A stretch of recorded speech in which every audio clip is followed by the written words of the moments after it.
دا یو موټر سایکل والا بیکري خرڅوي په موټر سایکل راوړي دوکانونو باندې ورکوي دا هغه نن یو کرم رول راوړی دی او تاسو وګورئ بالکل ژوندی چرمخکی ده پکې تاسو اندازه ولګوئ چې دا به چېرته ماشومانو اغوستي یا به دا خوړلي بلکې دا ماشومانو راواغسته د بیکرۍ نه د دوکان نه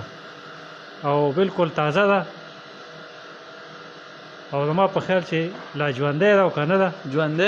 ژوندی ده بالکل ژوندی ده ساه اخلي مری پړسېږي ښکته کېږي او دا په ماشومانو باندې خوړلی کېږي دا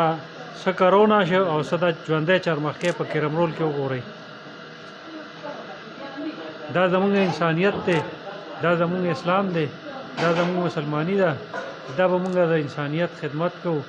او دا به مونږ چې کوم دی د انسان خیال ساتو یو ځل بیا وګورئ ژوندی ساه اخلي وګوره ښه بسکټ دار څه اخله ها ودرېده